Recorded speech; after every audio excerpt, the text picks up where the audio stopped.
안녕하세요. 아버지를 존경하는 40대 남자입니다. 제겐 아버지가 두 분이 계세요. 저를 낳아준 아버지와 마음으로 저를 품어 제 인생을 바꿔준 또 다른 아버지 말이죠. 길지 않은 제 인생을 돌이켜보면 온통 두 아버지의 흔적 투성이더군요.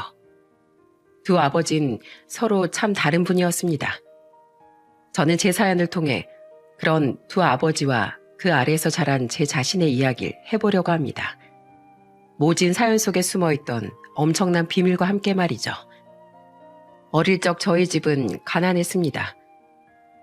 찢어지게 가난했던 할머니는 산파도 없이 혼자 아버지를 낳다 돌아가셨고, 남의 땅을 빌려 농사 지으며 아버지를 혼자 키우셨던 할아버진 아버지 나이 17살 때 열사병으로 돌아가셨다고 했죠. 중학교도 가지 못하셨던 아버진 닥치는 대로 이 일 저 일 하며 파리 같은 목숨을 이어왔다고 말씀하셨어요. 그런 이야기를 아버진 당시 새들어 살던 집 마당의 평상에 앉아 웃으면서 말해주시더군요. 그 모습을 보고 아버지 고향 선배였던 집주인 아저씨는 혀를 차셨습니다. 이제 고작 국민학교 들어간 꼬맹이한테 무슨 그런 고된 얘기를 하는 거야? 자네도 참... 형님, 비록 제 인생은 고됐지만 지금은 이렇게 잘 살고 있지 않습니까?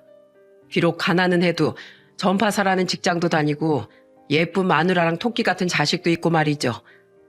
참, 이 가난한 고향 동생에게 저렴한 사글세 방을 내어준 멋쟁이 형님까지도요. 이 인심 썼다 이거야?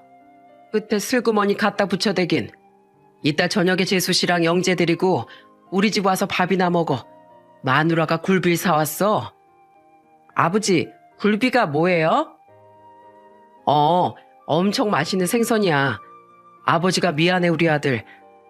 아버지가 나중엔 꼭 돈 많이 벌어서 세상에 맛있는 음식이 얼마나 많은지 꼭 알려줄게. 돈은 어떻게 많이 벌어요, 아버지? 글쎄, 사실 이 아버지도 돈을 많이 벌어본 적이 없어서 말이다. 그래, 저기 주인집 아저씨는 중학교 선생이라 똑똑하고 우리보단 돈도 잘 벌거든. 아저씨한테 물어보자. 형님, 우리 영재가 앞으로 돈을 많이 벌려면 어떻게 해야 합니까? 돈? 뭘 당연한 걸 묻고 있어? 영재야, 이제 국민학교 들어갔으니까 너 무조건 공부 열심히 해야 한다. 가난에서 벗어날 수 있는 방법은 공부밖에 없어. 공부 열심히 해서 그 변호사 같은 훌륭한 사람 되면 돈도 많이 벌고 사람들도 널 무시하지 않을 거야. 변호사 모두에게 존경받는 사람이니까. 억울하고 어려운 사람들을 돕는 직업이거든. 물론 변호사 같은 훌륭한 직업은 또 여럿 있지만 말이다. 그럼 전 커서 변호사 될래요. 변호사 돼서 우리 엄마랑 아버지 호강시켜 드릴래요. 당시만 해도 우린 가난했지만 행복했습니다. 아버진 가족을 사랑했고 엄마 또한 제게 상냥했으니까요.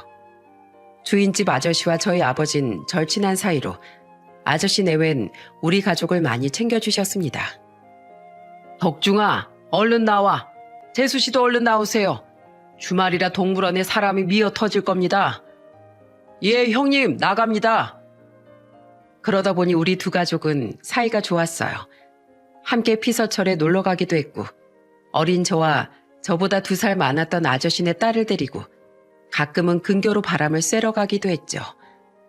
아저씨와 아버진 종종 마당에 있는 평상에 앉아 술잔을 기울이셨는데 그 옆에서 얻어먹던 짭짤한 안주와 시원한 저녁 공기가 아직도 생각이 나네요. 형님, 이번 달 사글세 못 낸 거 정말 죄송합니다. 다음 달에 꼭 갚을게요. 열심히 산다곤 사는데 마음처럼 잘 풀리지 않아서 답답하네요. 됐네 이 사람아. 돈이야 있다가도 없는 거고 다 그런 거지. 자, 술이나 한 잔 받어. 자네가 방전되면 누가 자네 저랑 영재를 책임지나? 가장의 어깨는 늘 무거운 법이야. 다 잘 될 거야. 하지만 아저씨의 응원과 달리 저희 집의 미래는 밝지 못했습니다. 제 나이 12살 때 엄마가 집을 나간 걸 시작으로 가뜩이나 무너질 구석도 없던 저희 집은 풍비박산이 나버렸죠. 어릴 적엔 잘 몰랐지만 엄만 다른 남자 바람이 나서 뒤도 안 돌아보고 우릴 버렸다고 하더군요. 그날 이후 아버진 일도 제대로 나가지 않고 방에 틀어박혀 술만 마셨어요. 야, 한영재, 슈퍼 가서 술 사와. 아버지, 슈퍼 아주머니가 우리 집 외상값이 너무 많다고 저번에 더 이상 술 못 준다고 하셨어요. 뭐야? 치사한 여편네. 누가 그 돈 떼어먹나? 자, 돈 이걸로 사와. 딴 길로 새지 말고 곧장 안 오면 너 죽어. 알았어? 더 이상 다정했던 아버진 존재하지 않았어요.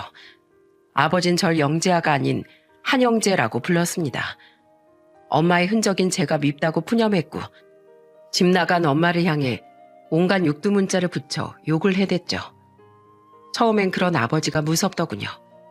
하지만 전 또래보다도 더 빠르게 덩치가 커지고 있었고 외소했던 아버지가 점점 무섭긴커녕 한심하고 미워 보이기 시작했습니다. 아유, 취한다. 한영재, 물 가져와 얼른. 아버지가 떠다 드세요. 아버진 손이 없어요? 발이 없어요? 이놈 말하는 것 좀 봐라. 오호, 너도 결국 네 엄마 못된 싹바가지 닮았구나. 아주 그 애미의 그 자식이야. 네 엄마가 나 버리고 갔다고 너도 지금 나 무시하냐? 제가 아버지를 무시하게 만든 건 엄마가 아니라 아버지 자신이에요. 저도 엄마가 끔찍하게 싫어요. 나 싫다고 버리고 간 사람이니까요. 왜 자꾸 엄마 들먹이면서 죄 없는 제 마음에 상처 내세요? 전 잘못한 거 하나도 없는데 왜 술주정뱅이 아버지한테 늘 욕설 들어가면서 수발까지 들어야 하냐고요. 전 아버지가 끔찍하게 미워요. 아버지가 너무 싫어 저는 집에 잘 들어가지도 않았어요. 괜히 동네를 서성거리다 불량한 형들 눈에 띄어 잠시 무서운 무리들과 어울리기도 했죠. 고작 국민학교 6학년이었던 애가 말입니다. 또한 전 얼른 아버지에게 자립하기 위해 아침에 신문 배달 일도 시작했어요. 그런데 그걸 안 아버진 또 제게 술을 마시고 시비를 거시더군요. 뭐? 신문 배달? 야 이놈아, 너 이번에 중학교 올라갔잖아. 공부 열심히 해서 변호사 안 될 거야? 학생이 공부를 해야지. 무슨 돈을 벌어 돈을. 공부 무슨 돈으로 해요? 이따위 집안에서 변호사는 무슨 변호사예요. 전 얼른 돈 벌어서 이 집 나갈 거예요. 정말 아버지라면 지긋지긋해요. 점점 저와 아버진 좁은 한 공간에서 서로 말 한 번 붙이지 않고 지냈습니다. 그런 우리 부자를 챙겨준 사람은 주인집 아저씨 가족이 유일했어요. 아저씨는 늘 아버지를 찾아와 다그치고 채근하셨죠. 덕중아, 너 언제까지 이러고 살래? 너 그딴 여자 하나 떠났다고 네 인생까지 망칠 작정이야? 오히려 그딴 인간 더 늦기 전에 네 인생에서 사라져 준 걸 고맙게 생각하면 되지. 신경 끄세요 형님. 전 어차피 마누라한테도 버림받고 이런 시궁창 인생 벗어나지도 못하는 버러지예요. 너 정말 이럴 거야? 영젤 생각해야지 영젤. 화도 내고 등짝을 후려치고 설득해가며 아저씨는 아버지를 수렁에서 끌어내려고 노력하셨습니다. 아주머니는 자주 저희 집에 찾아와 반찬을 챙겨주셨고 두 분의 딸인 지혜 누난 절 볼 때마다 자기 팔로 제 목을 장난스럽게 감싸며 이렇게 말했어요. 야, 넌 몇 살이나 먹었다고 맨날 그렇게 죽상이냐? 나랑 오락실 가서 게임이나 하자. 나 엄청 연습 많이 했으니까 각오해. 안 가. 눈 하나 가. 이게 어디 감히 누님한테 큰 소리야. 잔말 말고 따라와라잉. 누나는 늘 우울해하던 제 기분을 풀어주고자 더욱 과장해서 밝은 척을 해줬던 거예요. 결국 억지로 끌려가 누나와 오락을 할 때면 아버지를 향한 미움 때문에 힘들었던 제 마음이 조금은 나아지곤 했죠. 그렇게 술만 마시던 아버진 결국 심한 간경화가 오더군요. 일상생활조차 힘들었던 아버진 병원에 입원했다 퇴원하길 반복하며 날이 갈수록 기운이 없어지셨죠. 그러던 어느 날 집에 누워있던 아버진 아주 오랜만에 제게 말을 거셨습니다. 영재야. 아주 오랜만에 들어보는 한영재가 아닌 영재야더군요. 저는 그런 아버지를 그냥 흘끔 바라봤습니다. 아버지와 마지막으로 대화를 나눠본 게 언제인지 기억도 나지 않았죠. 아버진 그런 제게 어색하게 웃어 보이며 생각지도 못한 말을 하셨어요. 아버지가 한 번만 널 안아봐도 되겠니? 싫어요. 저는 볼멘 목소리로 대답했습니다. 그리고는 어색한 마음에 잠시 집 문 밖으로 나와 있었어요. 아버지가 너무 믿고 속상해 눈물이 나더군요. 제가 말없이 울고 있으니 마침 대문을 열고 들어오던 누나가 제게 물었습니다. 영재야, 왜 그래? 또 아버지랑 싸웠어? 아니, 그건 아닌데 누나. 나 아버지가 정말 너무 미워. 내가 제발 술 좀 마시지 말라고 애원할 때 들은 척도 안 하더니 이제 와서 저렇게 불쌍하게 누워있으면 누가 동정이라도 해준대? 왜 이제 와서 나한테 옛날 다정했던 아버지인 척 한 번만 안아보고 싶다 말 같은 걸 하는 건데 아버지가 저렇게 된 건 다 자업자득이야. 저는 누나 앞에서 처음으로 소리치며 엉엉 울었습니다. 놀란 누나는 제 옆에 쪼그려 앉아 제 어깨를 감싸고 토닥토닥 달래주었죠. 그리고 그로부터 이틀 뒤 아버진 아주 조용히 세상을 떠나셨어요. 아버지 장례는 아저씨가 직접 치러주셨습니다. 당시 저는 아직 중1이었고 제겐 일가 친척이 없었으니까요. 아저씨가 아주 나중에 말씀하시길 수소문을 해서 엄마에게 아버지의 부고 소식을 알렸지만 엄만 들은 척도 안 했다는군요. 자긴 그 남자와 새로 아이도 낳고 잘 살고 있으니 더 이상 찾아오지 말라고 아저씨를 쫓아냈다고 해요. 엄마에게 전 아버지와 같은 짐 혹은 혹덩이 그 이상도 아니었던 겁니다. 저는 장례식 내내 눈물을 흘렸지만 그건 슬퍼서가 아니라 미움과 원망의 눈물이었어요. 아버지는 엄마처럼 절 버려두고 가진 않았지만 어쨌든 아버지 또한 자식을 위한 마음보다 자신을 떠난 엄마를 향한 원망이 더 컸으니 술 때문에 그렇게 가신 걸 테니까요. 아버지를 많이 위하셨던 아저씨 또한 심하게 낙담한 모습이더군요. 아저씨는 납골당에 안치시킨 아버지를 보며 이렇게 중얼거리셨죠. 덕중아, 너도 참 모진 놈이다. 모진 놈이야. 네 아들만 불쌍해서 어쩌냐. 그날 아저씨는 집으로 돌아와 제게 함께 살자고 말씀하셨습니다. 저는 거절했어요. 납골당에서 아저씨가 제게 불쌍하다고 한 말을 들었으니까요. 불쌍한 걸 불쌍하다고 했을 뿐인데 그땐 아마 어린애의 치기 어린 자존심 때문이었던 것 같아요. 싫어요. 저 하나도 안 불쌍해요, 아저씨. 저 지금 신문 배달 열심히 하고 있는데요.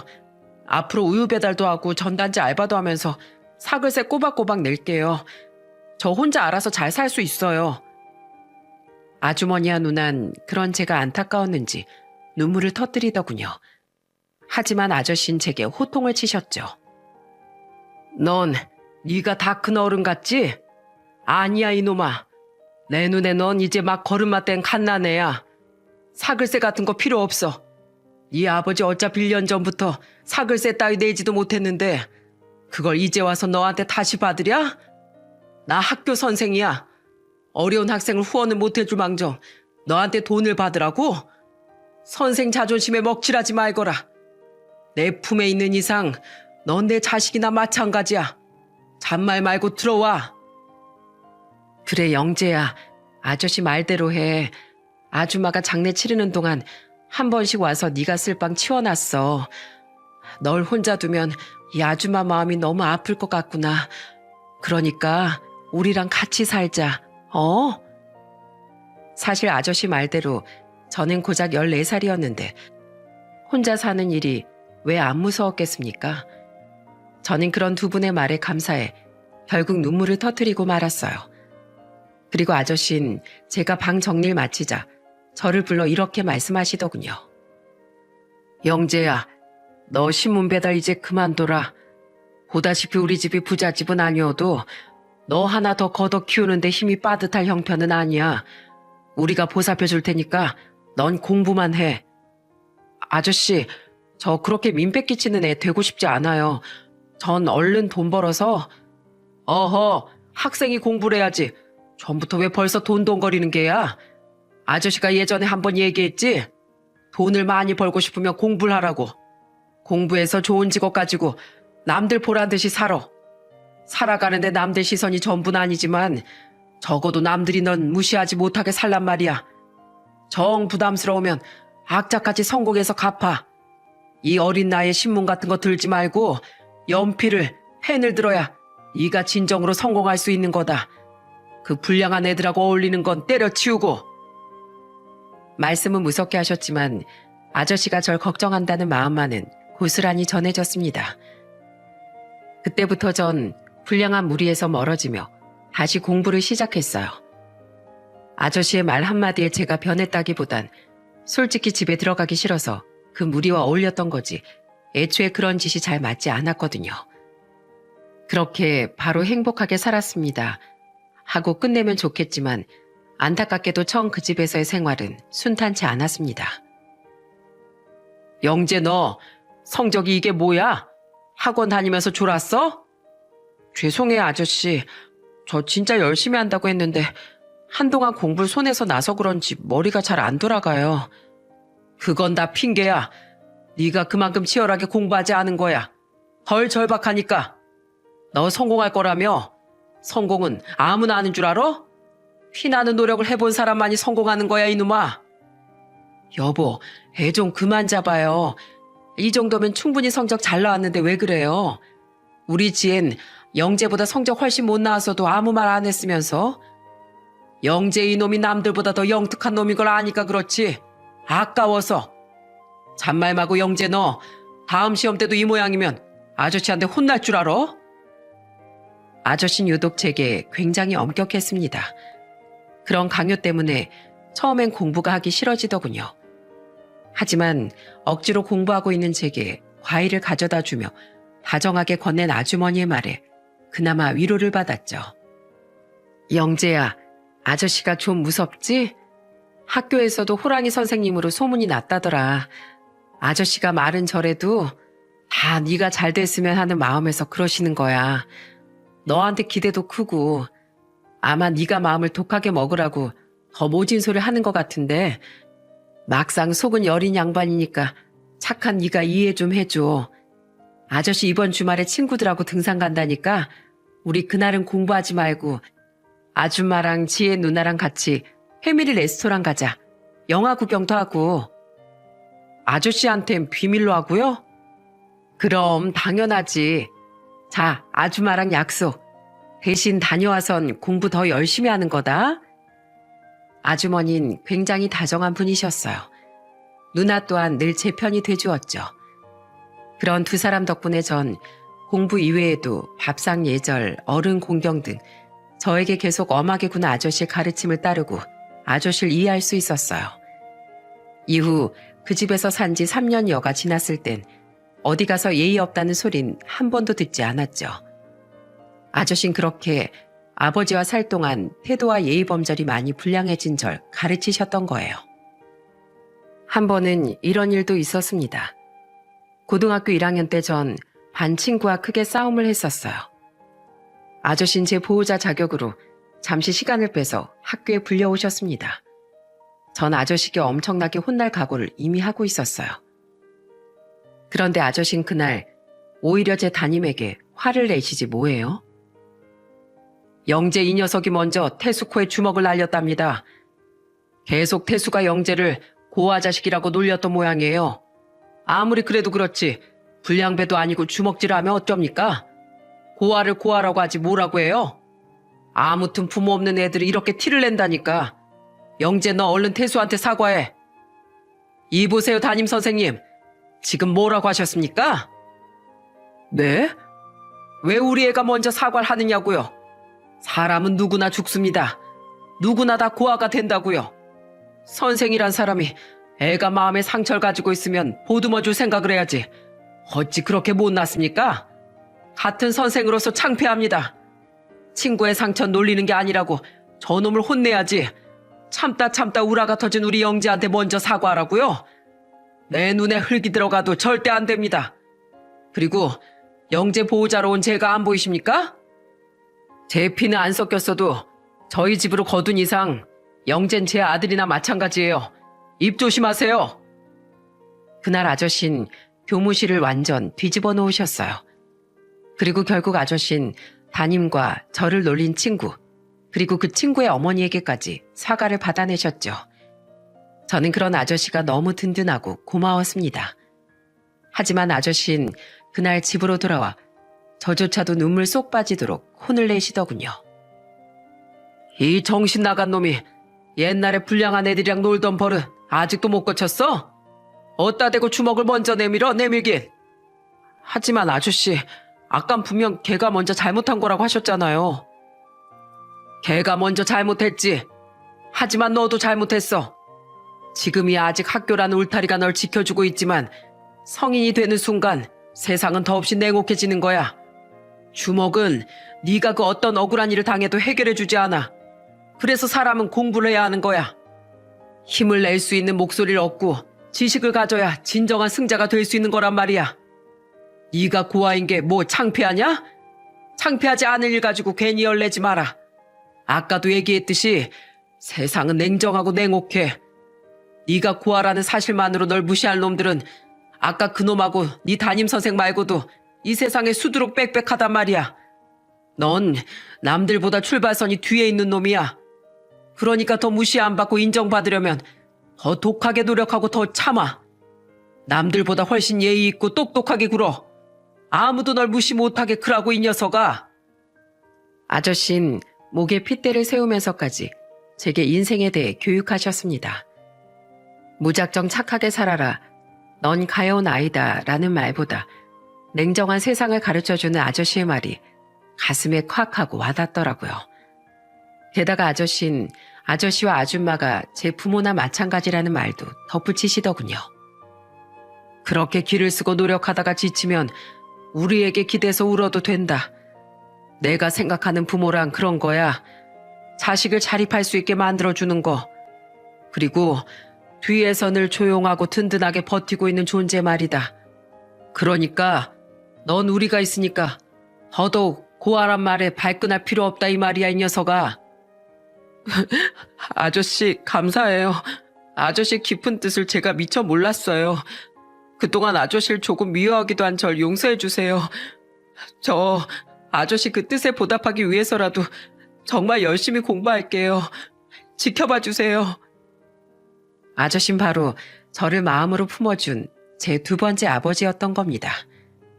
저는 그 뒤 아저씨의 말처럼 억지로가 아니라 이번엔 저 자신을 위해 열심히 공부했어요. 그렇게 아저씨께 감사하고 고마운 마음이 커질수록 돌아가신 아버지가 더 미워지더군요. 친자식이 아닌 저에게 아저씨는 저렇게 열과 성을 다해주는데 정작 친아버지란 사람은 그렇게 무책임하게 절 떠나버렸다는 생각 때문에 말이죠. 그런 제 마음을 아는 건지 아저씨는 가끔 혼자 술을 마시다가 제게 이렇게 말씀하시곤 했어요. 영재야, 네 아버지 너무 미워만 하지 말거라. 알고 보면 참 모진 인생을 살다간 불쌍한 사람이야. 네 생각처럼 한심하고 나쁜 사람만은 정말 아니었단다. 처음엔 깜짝 놀랐습니다. 그 강인했던 아저씨 눈에서 눈물이 흐르고 있었거든요. 자세히 보니 아저씨의 손엔 저희 아버지와 둘이 찍은 사진이 들려있더군요. 엄마가 집을 나서기 전인지 두 분 모두 환하게 웃으며 정면을 바라보고 있었죠. 하지만 전 그런 아저씨께 차마 알겠다는 대답을 하지 못한 채 조용히 아저씨의 잔을 채워드리곤 했어요. 아저씨와 아주머니의 든든한 후원 덕에 명문대 합격한 전 어린 시절 변호사가 되고 싶다는 꿈을 이루기 위해 졸업 후 대학원인 로스쿨에 입학했습니다. 공부하는 과정은 힘들었지만 절대 아버지처럼 살지 않겠다는 일념 하나로 정말 이를 악물고 공부했죠. 감사하게도 아저씨는 그간의 제 학비를 모두 대주셨어요. 덕분에 전 대학생 땐 과외만 몇 개를 하며 여유로운 대학 생활을 했는데 대신 과외를 하면서 모은 돈은 전부 아저씨와 아주머니께 가져다 드렸습니다. 너 쓰라니까 왜 자꾸 우리를 줘? 나 중학교 교장이야 임마. 곧 퇴직한다고 해도 연금도 충분히 받아. 그래도 어떻게 제가 학비를 전부 당연하게 받겠어요. 이건 자식으로서 두 분께 드리고 싶은 제 효심이에요. 그냥 받아주세요. 저는 질색을 하는 두 분께 늘 돈을 가져다 드렸어요. 하지만 두 분은 그 돈을 결국 제 로스쿨 학비로 아예 입금해 버리시더군요. 제가 충분히 계속 벌어서 쓸 수 있는데 말이죠. 아저씨는 제게 이렇게 말씀하셨습니다. 대학도 대학이지만 대학원 생활은 차원이 다르게 힘들어. 이제 가외하지 말고 공부만 하거라.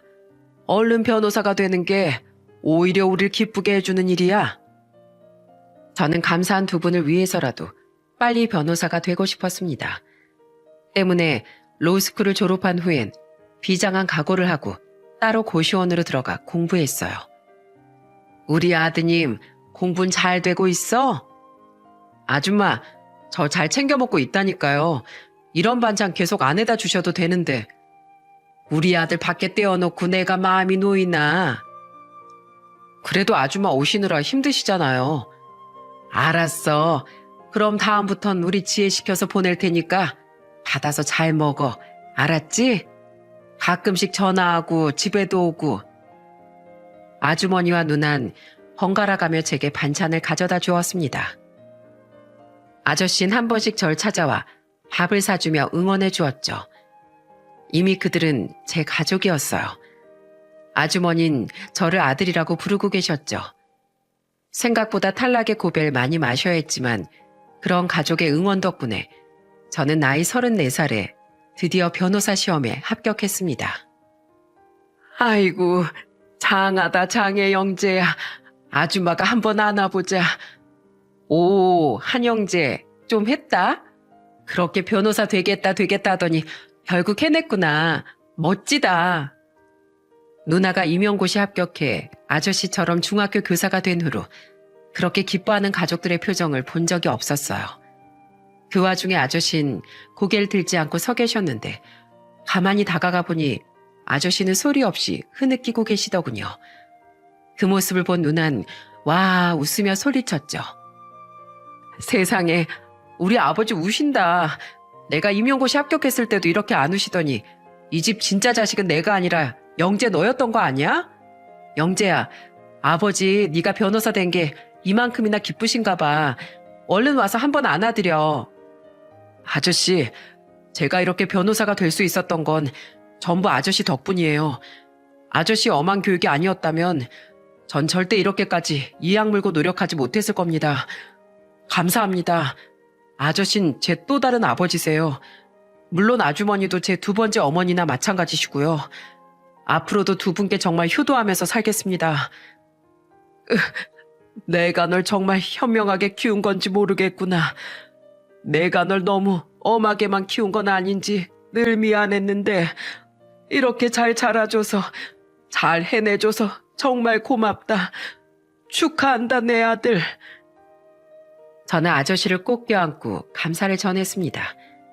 그리고 흐느끼며 절 안아준 아저씨는 그날 처음으로 절 아들이라고 칭해주셨죠.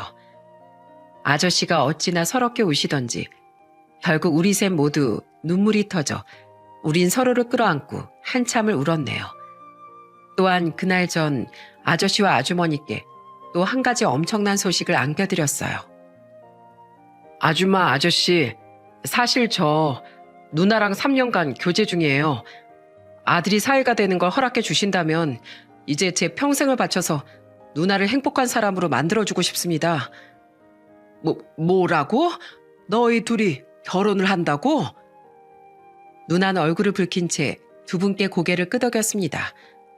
사실 누나가 아주머니 대신 고시원에 있는 제게 반찬을 자주 가져다 주는 동안 우린 서로에 대한 마음을 확인했어요. 어릴 때부터 서로 챙겨주고 위로해주고 하다가 정이 많이 들었는데 떨어져 살던 사이 새로운 마음이 싹 튼 거죠. 누나와 얼른 결혼을 하기 위해서라도 저는 더욱 악착같이 공부를 했던 거예요. 그런데 뒤로 넘어갈 듯한 놀란 분은 아저씨 한 분뿐이시더군요.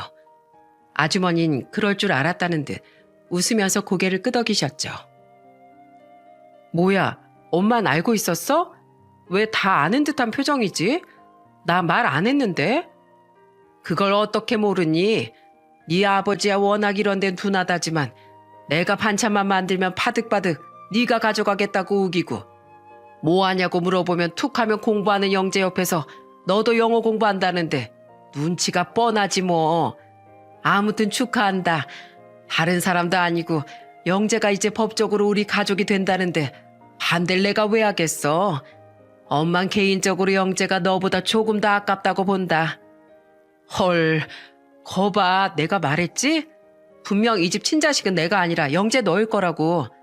아버진 허락해 주실 거죠? 네? 저는 괜히 떨리는 주먹을 꽉 쥐고 아저씨의 대답을 기다렸습니다. 저를 걷어준 건 걷어준 거고 자신의 딸에 대한 문제는 생각이 다르실 수 있으니까요. 그런데 아저씨는 우리를 번갈아 가며 물끄러미 보더니 대뜸 한 팔에 한 명씩 우리를 양쪽으로 껴안으시더군요. 그리곤 또다시 울먹이는 목소리로 이렇게 말씀하셨죠. 그 조그만한 것들이 언제 이렇게 커서 가정을 꾸릴 나이가 됐을꼬. 나도 많이 늙었구나. 그래도 너희끼리 살아간다면 내 늙어서도 너희 두 사람 걱정은 안 하고 편히 갈 수 있겠다. 잘 생각했어. 너흰 분명 사이좋게 잘 살아갈 게다. 아저씨, 아까도 엄청 우시더니 이렇게나 눈물이 많은 분이셨어요? 우리 아저씨 많이 늙으셨네. 그러는 영재 너도 또 눈물 그렁그렁 하고 있구만 뭘. 아무튼 둘은 진짜 피 섞인 부자도 아니면서 참 똑 닮았어. 안 그래 엄마? 결국 아저씨와 저 두 사람은 또다시 눈물 콧물을 주렁주렁 매달고 흐느꼈습니다. 누나 아줌만 그런 우리를 보며 울보부자라고 놀려댔죠. 다 같이 저녁을 먹은 후 아저씨는 조용히 절 방으로 부르셨어요. 그리고 아저씨 입에서 나온 말은 저녁 식사 내내 하늘 위를 둥둥 떠다니는 것 같던 제 기분을 순식간에 비에 젖어들게 만들었습니다. 이젠 너도 어엿하게 꿈을 이뤘고 나는 널 다 키웠으니 이젠 너에게 말해줘야겠구나. 뭘요 아저씨? 20년 전에 미처 너에게 말해주지 못했던 진실을 말이다. 먼저가 네 아버지에 대한 이야기다. 순간 저도 모르게 인상이 써졌습니다. 하필 이 좋은 날에 왜 아버지 이야기를 꺼내시나 싶었죠. 하지만 버릇없이 아저씨의 말을 막을 수 없기도 했고 20년 전의 진실이라니 그게 대체 뭔지 궁금하기도 해서 전 잠자코 아저씨의 말을 들었어요. 그리고 그 진실이란 놈은 엄청난 비수가 되어 제 가슴을 후벼 파고 말았죠. 사실 네 아버지가 죽기 한 달 전쯤 날 따로 찾아와 부탁했었다. 부탁이요? 그래, 자긴 이제 살 날이 얼마 안 남은 것 같다고 미리 널 내게 부탁하고 싶다고 하더구나. 엄마한테 버림받고 아비인 자기까지 가버리면 남은 넌 어떡하냐고 엉엉 울더라. 자기가 널 더 챙겼어야 하는데 자기가 너무 못난 인간이었대. 이렇게 빨리 몸이 망가질 줄 알았다면 너에게 사랑을 한 번이라도 더 주는 건데 그러긴커녕 너와의 감정의 골이 너무 깊어졌다면서 후회하더구나. 그리곤 자기 사망보험금 수익자를 나로 변경하고 싶다고 했어. 네 아버지가 그래도 너 생각한다고 그런 보험을 들어놨었더라고. 믿을 사람은 나밖에 없으니까 그 돈으로 너 공부시키고 잘 좀 키워달라고 내 바지가랑이까지 붙잡고 사정을 했다. 제가 지금 무슨 이야기를 들은 건가 싶었습니다. 마지막에 한번 안아봐도 되냐는 말을 빼곤 제게 사과 한 번 한 적 없던 사람이 저를 위해 아저씨에게 부탁을 했다뇨. 저는 혼란스러운 표정으로 아저씨에게 물었어요. 보험금을 왜 저한테 직접 안 남기고 아저씨한테 남기신 거죠? 그리고 아버지 얘기를 왜 저한테 여태 안 해주셨어요? 보험금은 그렇다 치더라도 아버지가 절 부탁을 하셨다는 걸 왜 제게 말을 안 해주셨냐고요. 제가 아버지를 평생 얼마나 미워하며 살았는지 누구보다 아저씨는 잘 아시잖아요. 보험금은 당신 나쁜 친구들과 어울리는 네가 걱정이 된다고 했어. 안 그럴지도 모르지만 어린 네가 갑자기 큰돈을 만지게 되면 허무맹랑한 말에 속아 빼앗기거나 옳지 못한 곳에 쓸까봐 걱정이 된다고. 그래서 내게 맡겼던 게다. 그 돈으로 널 키워달라고. 그리고 너에게 여태 모든 일을 말하지 않은 건 네 아버지 부탁 때문이었다. 사실 네 아버진 자신이 널 내게 부탁했다는 걸 평생 비밀로 해달라고 했어. 네 아버진 죽을 때가 돼서야 자기가 너에게 사과라고 착한 아버지 행세를 하는 걸 보면 너에게 남은 죄책감이 평생 갈 거라고 생각했다. 그렇게 자기를 미워하던 아들이 자기가 가고 난 뒤에 아버지에게 그러지 말걸 하고 평생 후회하며 살아가지 않길 바랬어. 어차피 너에게 자신은 죄인이니 차라리 자신에 대한 미움을 동력으로 네가 독하게 살아가길 바라겠다고 했다. 아저씨는 또다시 눈물을 흘리셨습니다. 엄청난 진실을 들은 저 또한 멍하니 눈물을 흘리고 있었죠. 아저씨는 아버지와 약속을 지키려 했지만 시간이 흐르며 그 생각에 변화가 생겼다고 말씀하시더군요. 제 어미도 모자라 아버지까지 미워하는 마음에 사로잡힌 네가 너무 고통스러워 보였다. 부모를 미워하는 자식의 마음이 얼마나 고통스러운 건지 널 보며 절실히 깨달을 수 있었어. 그래서 언젠간 너에게 진실을 말해줘야겠다고 생각했는데 끊임없이 앞만 보며 달리던 네가 혹시 중요한 시기에 무너지기라도 할까봐 말을 할 적기를 놓치고 말았단다. 미안하다. 그래도 이젠 더는 숨기면 안 될 것 같아서 내 오늘 이렇게 이야기를 꺼낸 거야. 20년 전 돌아가시기 이틀 전 아버지의 말이 떠올랐습니다. 한 번만 안아봐도 되겠냐는 그땐 몰랐지만 지금은 알게 된 엄청난 용기를 낸 아버지의 말씀이 말이죠. 같은 공간에서 대화를 하고 있지 않았어도 아버지는 늘 제 등 뒤를 보고 계셨던 거죠. 결국 저는 대성통곡을 하며 소리쳤습니다. 절 안아보고 싶다는 아버지 마지막 부탁을 제가 단번에 거절했어요. 싫다고요. 근데 아저씨 말이 사실이면 제가 그러면 안 됐던 거잖아요. 어찌 보면 고작 2년이었어요.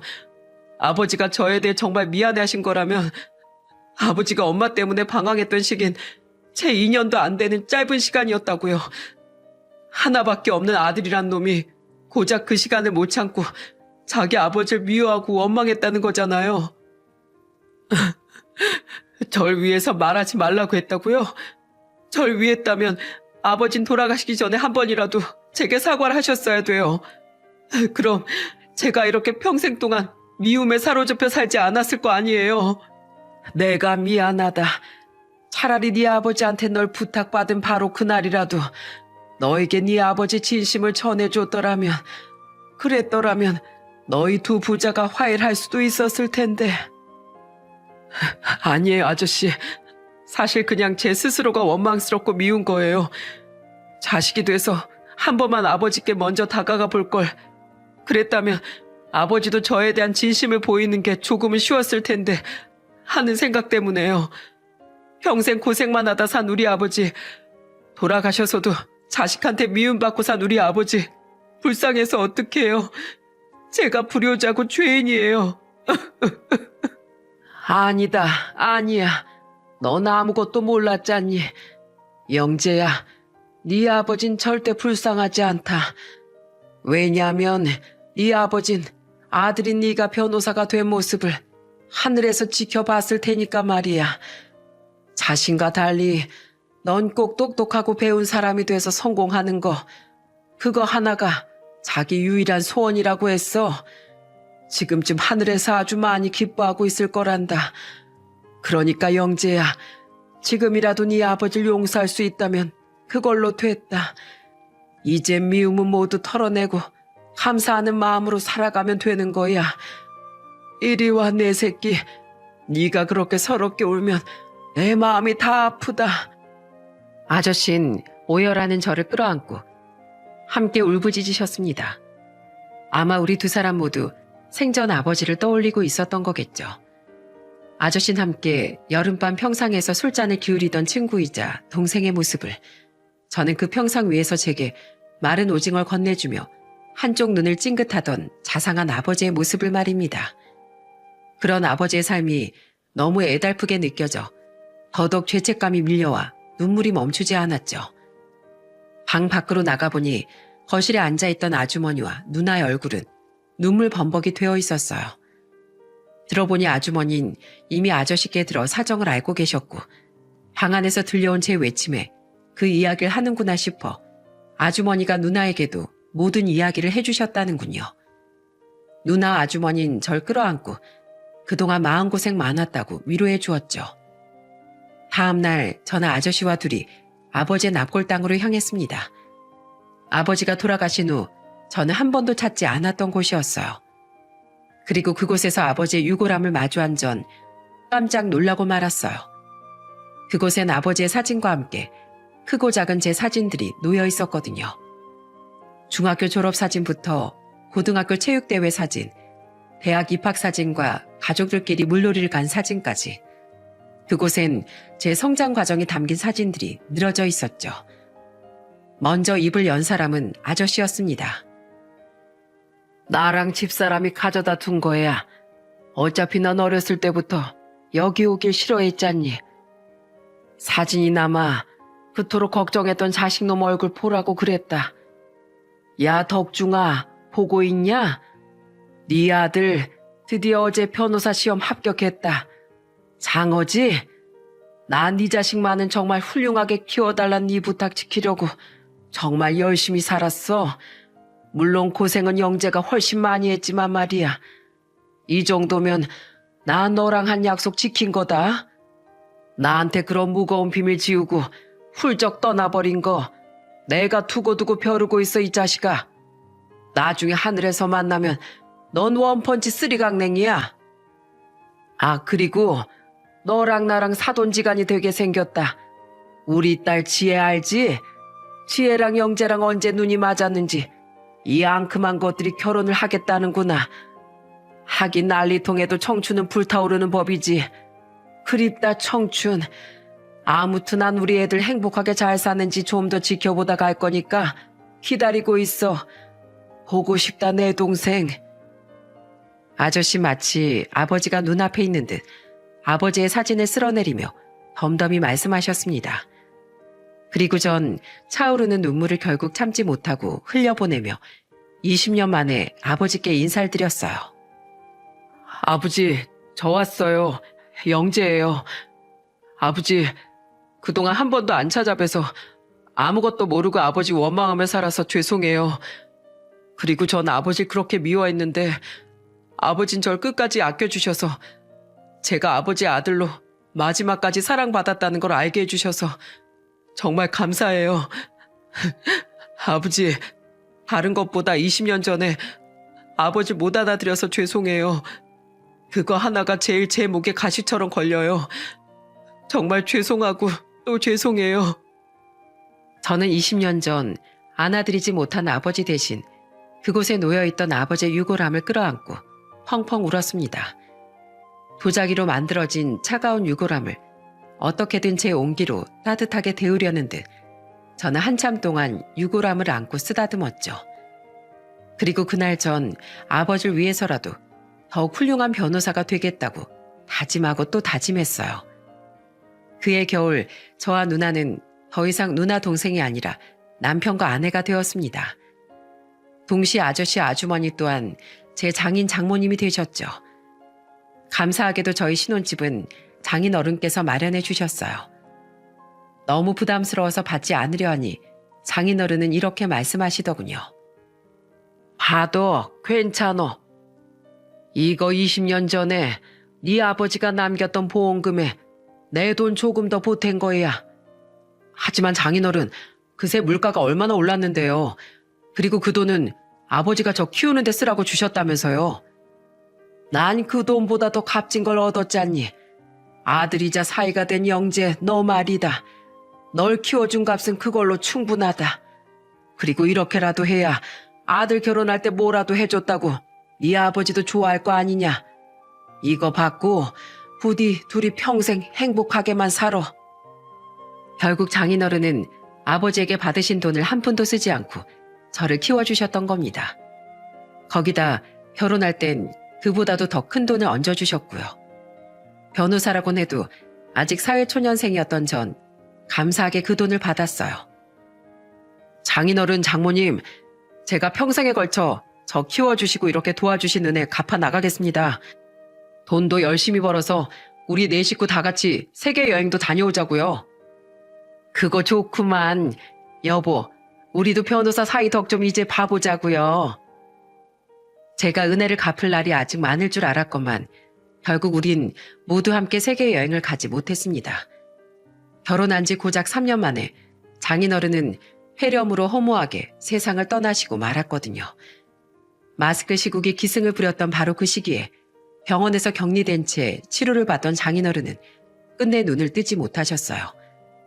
가뜩이나 모두가 힘들었던 시기에 그런 불행을 만나니 하늘이 무너지는 것 같더군요. 장인어른의 장례를 치르며 전 장인어른께 약속드렸습니다. 장인어른께 다 갚지 못하는 애 장모님께 그리고 저희 집사람에게라도 갚으며 살아갈게요.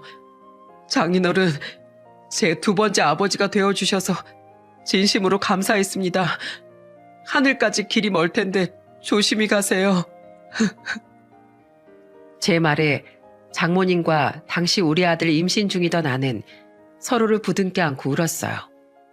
장인어른은 저희 아버지를 모신 낙골당에 안치되셨습니다. 비록 자리는 조금 떨어진 곳에 있지만 이렇게라도 두 분이 가까이 계셨으면 하는 마음의 말이죠. 오랜만에 만난 두 분은 오래전처럼 어딘가에서 밤하늘을 보며 술잔을 기울이셨을까요?